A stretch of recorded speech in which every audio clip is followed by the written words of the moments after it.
Deputi Penindakan dan Eksekusi Bapak Asep Guntur Rahayu. Yang kami hormati teman-teman media yang terus membersamai KPK dalam kerja-kerja pemberantasan korupsi. Pada kesempatan kali ini kami akan menyampaikan terkait dengan perkembangan penyidikan perkara, yaitu berkaitan dengan izin usaha pertambangan di Kalimantan Timur. Sebagaimana kita ketahui dalam beberapa pekan kemarin, KPK juga telah melakukan penahanan terhadap salah seorang tersangkanya dan pada hari ini KPK kembali melakukan penahanan. Dan sebelum kita sampaikan terkait dengan konstruksi perkaranya secara lengkap, kita akan menghadirkan tersangka yang akan dilakukan penahanan pada hari ini. Kami persilakan.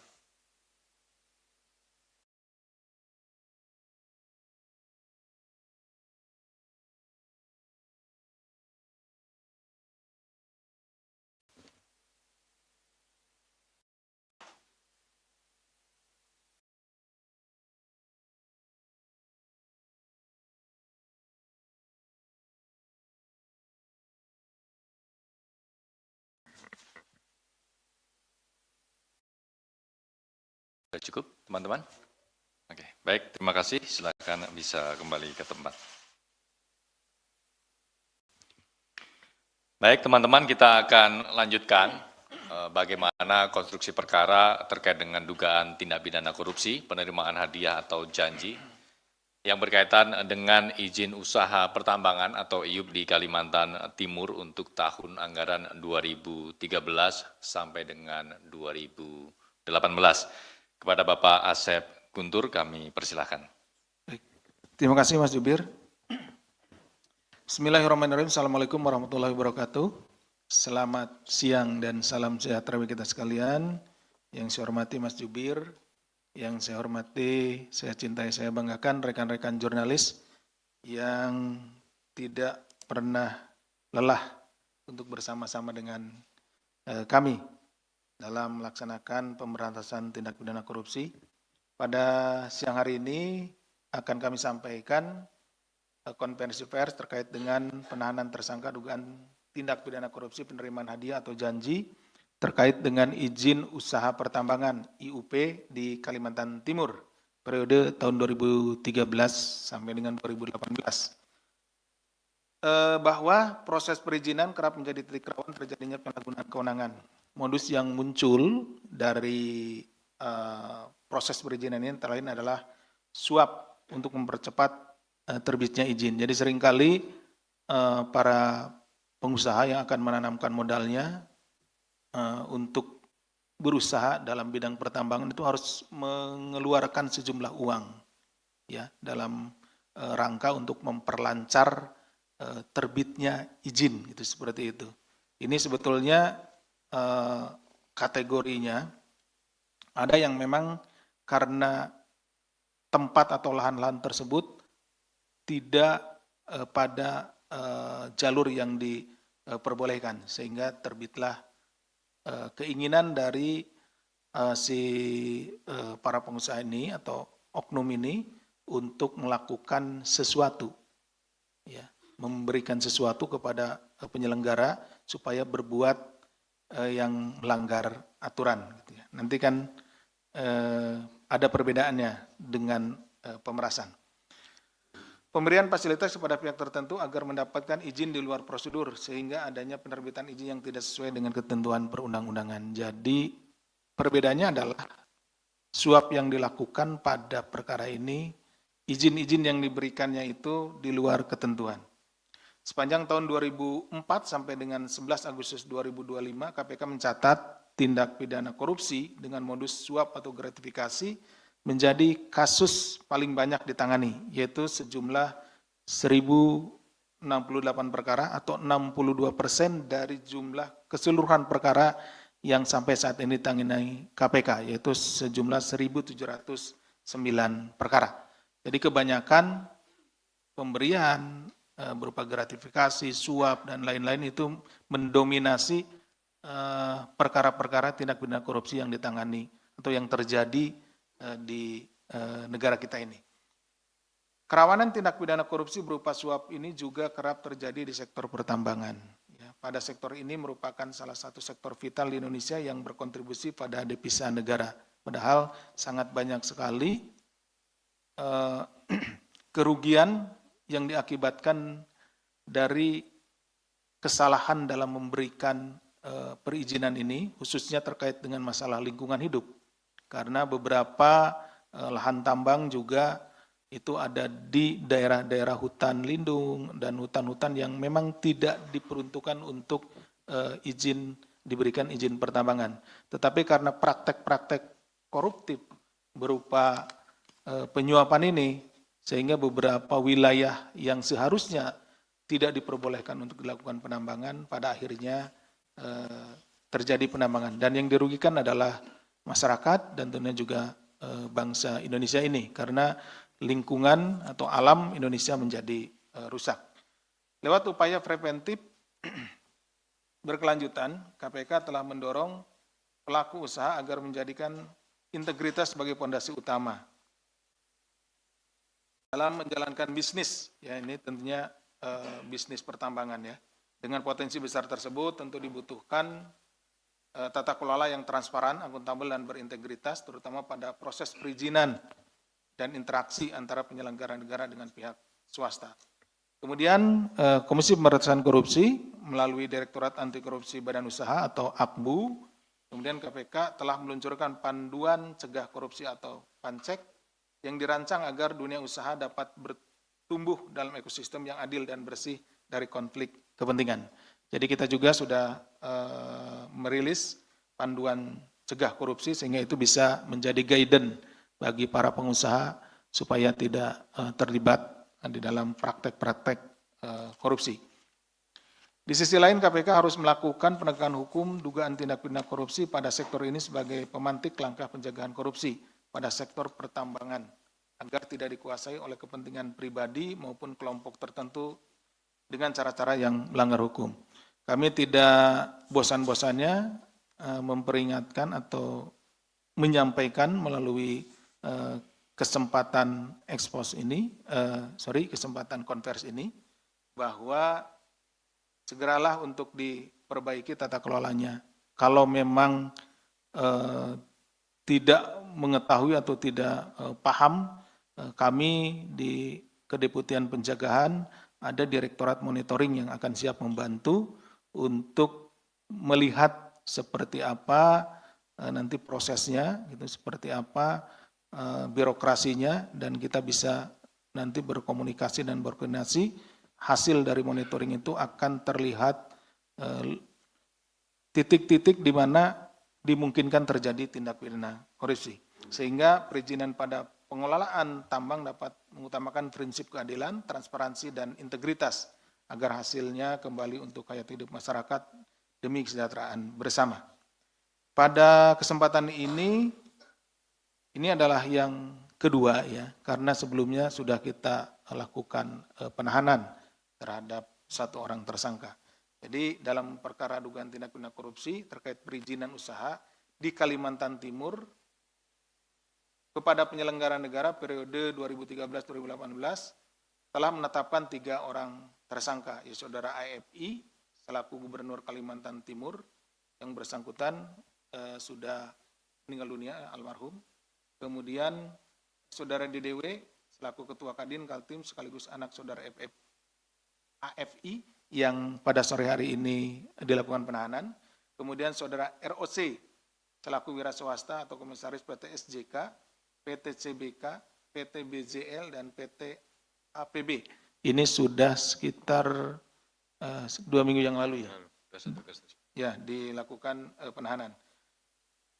Atas saudara API, KPK telah menghentikan proses penyidikan karena meninggal dunia. Sementara terhadap ROC telah dilakukan penahanan pada tanggal 21 Agustus 2025. Kemudian pada kesempatan ini KPK kembali menyampaikan terkait upaya paksa penahanan terhadap saudara DDW selaku Ketua Kadin Kalimantan Timur dan juga anak saudara AFI. Saudari DDW ditahan untuk 20 hari pertama terhitung sejak tanggal 9 Desember 9 September, mohon maaf, Saudari DDW ditahan untuk 20 hari pertama terhitung sejak 9 September sampai dengan 28 September 2025. Penahanan dilakukan di cabang rumah tanah negara kelas 2A Jakarta Timur di Pondok Bambu. Ya. Konstruksi perkara sebagai berikut. Pada bulan Juni 2014 diawali saudara ROC yang bermaksud mengurus perpanjangan 6 izin usaha. Ya. Jadi ROC ini adalah pengusaha yang akan melakukan eksplorasi pertambangan di Kalimantan Timur, melakukan perpanjangan 6 izin usaha pertambangan kepada pemerintah Provinsi Kalimantan Timur melalui koleganya saudara IC dan saudara SUG selaku maklar. Ya. Kemudian pada saat proses perpanjangan IUP pada Dinas Energi dan Sumber Daya Mineral ESDM Kaltim, saudara DDW meminta kepada pihak-pihak terkait untuk memproses dokumen perpanjangan 6 IUP yang dimaksudkan dengan meminta sejumlah fee ya sebelum disetujui oleh saudara Afi.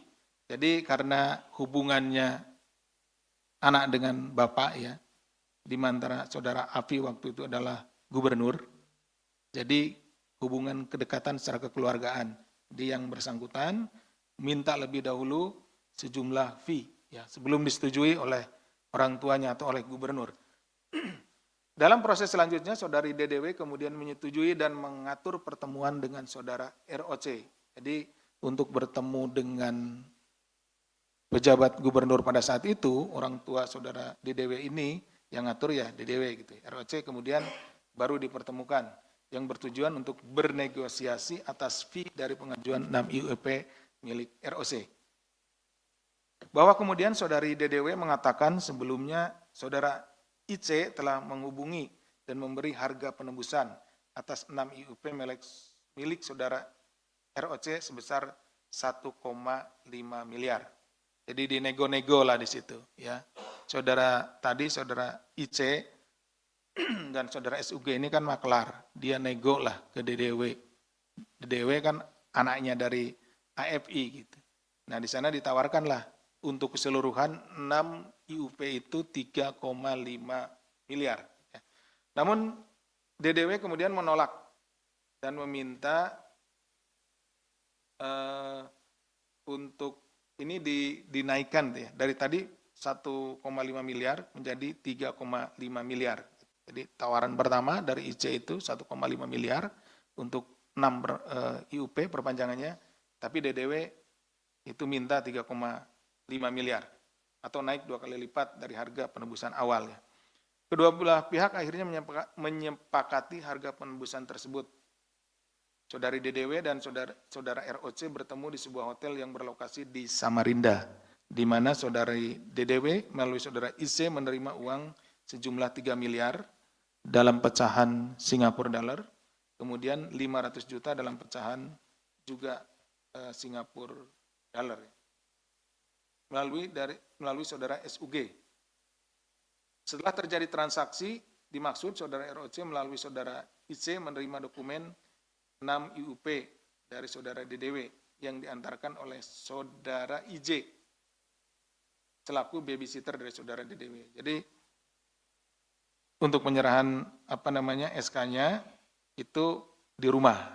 Jadi diserahkannya oleh babysitternya gitu. Tapi untuk penyerahan uangnya tadi yang 3 miliar dalam pecahan dolar Singapura dan 500 juta rupiah itu di hotel diserahkan. Jadi uang dulu diserahkan, kemudian baru perpanjangan IUP-nya. Bahwa setelah transaksi selesai, saudara DDW kemudian meminta fee tambahan kepada ROC melalui SUG. Namun saudara ROC tidak menanggapi permintaan tambahan tersebut. Jadi maksudnya ingin tambah lagi gitu, dari 3,5. Padahal tadi awalnya ditawar 1,5, kemudian tidak mau, naik jadi 3,5 gitu, seperti itu. Atas perbuatan tersangka DDW dipersangkakan melanggar pasal 12 huruf A atau pasal 12 huruf B atau pasal 11 Undang-Undang Nomor 31 Tahun 1999 sebagaimana telah diubah dengan Undang-Undang Nomor 20 Tahun 2001 tentang perubahan atas Undang-Undang Nomor 31 Tahun 1999 tentang pemberantasan tindak pidana korupsi Junto pasal 55 ayat 1 ke 1 Kitab Undang-Undang Hukum Pidana. Demikian yang bisa kami sampaikan. Terima kasih. Kami kembalikan kepada Mas Jubir. Baik, terima kasih Pak Deputi yang telah memaparkan terkait dengan penetapan dan penahanan tersangka DDW terkait dengan dugaan tindak pidana korupsi, penerimaan hadiah atau janji terkait dengan izin usaha pertambangan atau IUP di wilayah Kalimantan Timur untuk tahun anggaran 2013 sampai dengan 2018. Selanjutnya kami akan membuka sesi tanya jawab. Yang pertama untuk perkara ini. Silakan. Semuanya sudah jelas sepertinya Pak Deputi. Karena sudah pernah di ini. Perkara ini, Mas Rio. Oh ya, Kayaknya. silakan Mas Rio. Rio Antara. Sedikit Pak Asep, untuk kasus ini kan Dayang Dona disebut sebelumnya ditawarkan 1,5 miliar, terus dia menolak dan meminta 3,5 miliar. Ini tuh emang ada harga tersendiri atau ada permintaan dari ayahnya atau seperti apa? Itu yang pertama. Yang kedua, yang kemarin kan soal Rudy Ong, dia kan bilang ada dijebak gitu. Nah itu KPK sudah memeriksa Rudy Ong atau hasilnya seperti apa? Terima kasih. Baik, terima kasih Mas Rio, 2 poin. Ada lagi? Silakan Mas Rizky. Makasih Pak Asep, Mas Budi, izin bertanya. Terkait saya lihat dari konstruksi perkara itu masih ada beberapa pihak yang terlibat dalam perkara ini namun belum ditetapkan tersangka. Itu ada dari Sugeng sebagai makelar dan juga perantara pembantunya itu ada si Iwan. Kemarin kan juga sempat dipanggil, itu datang nggak Mas Budi? Dan hasil pemeriksaan seperti apa? Terus juga saya lihat Kepala Dinas Energi SDM Kaltim itu amrullah juga nerima uang dari pengondisian IUP ini. Nasib-nasib pihak ini gimana sih, kapan ditetapkan tersangka baru dan perkara ini? Pengen itu aja, saya kembalikan. Baik, terima kasih Mas Rizky, 2 poin juga. Jadi Mas Rio tadi terkait dengan fee ya, dari 1,5 menjadi 3, seperti apa asal muasalnya dan juga pernyataan dari saudara ROC yang mengatakan dijebak dalam perkara ini, apakah sudah ada pendalaman. Dan Mas Rizky ya terkait dengan Kepala SDM Kaltim dan juga saksi-saksi yang sudah dipanggil. Monggo Pak Deputi. Baik, terima kasih Mas Jubir, Mas Rio, dan Mas Rizky. Ini dari Mas Rio terlebih dahulu, ini terkait dengan uang tadi ya, yang diminta oleh saudara EDW, ditawarkan 1,5, kemudian minta 3,5. Apakah ada harga patokannya gitu ya, patokan harganya, kemudian apakah itu juga atas permintaan dari orang tuanya. Jadi begini, untuk penerbitan surat ini ya, IUP ini, perpanjangan itu tidak ada patokan harganya gitu. Jadi ini adalah pemberian ya suka-suka gitu, minta berapa mintanya seperti itu. Itu makanya penawarannya kan 1,5 miliar, kemudian mintanya 3,5 miliar gitu ya. Yang jelas uang-uang tersebut ini ilegal, artinya tidak ada panduannya atau tidak ada ketentuannya di dalam undang-undang yang masuk ke kas negara. Jadi ini bentuknya adalah, makanya ini bentuknya bentuk suap, penyuapan gitu. Kan seperti itu. Kemudian apakah ini ada permintaan dari ayahnya? Bahkan tadi disebutkan sebelum orang tuanya, yaitu saudara AFI yang waktu itu menjabat selaku gubernur mengetahui atau menyetujui, nah dia sudah nego duluan. Jadi kami juga sedang mendalami ya, apakah ini kejadian pertama ya, atau ini rangkaian kejadian atau sudah biasa terjadi gitu. Kenapa? Ya karena ada negosiasi. Kemudian juga belum ke orang tuanya atau Pak Gubernurnya memberikan respon, sudah dinego gitu kan. Ada negosiasi. Nah, seharusnya kan kalau baru pertama atau ini ya mungkin langsung ke orang tuanya gitu, disampaikan seperti itu. Atau langsung ke pejabatnya dulu. Seperti ini, tapi ini kan kondisi-kondisi ini seperti yang sudah hal yang memang lumrah gitu. Tapi ini yang sedang kita dalami. Kemudian pada saat konvers ya saudara ROC waktu itu di sini dan kemudian juga waktu doorstop kalau tidak salah ya menyatakan yang bersangkutan itu dijebak. Ya kami kemudian sedikit bercerita gitu, sedikit menggali itu ya dari yang bersangkutan karena kami awalnya berpikir bahwa terkait dengan tindak pidana korupsi gitu. Karena yang domain kita yang kita tangani ini kan tindak pidana korupsi nih. Tapi ini ternyata lain gitu. Ada hubungannya dengan narkoba dan lainnya disampaikan seperti itu gitu. Jadi kami anggap ya di luar tindak pidana korupsi sehingga itu tidak menjadi materi yang kami dalami gitu.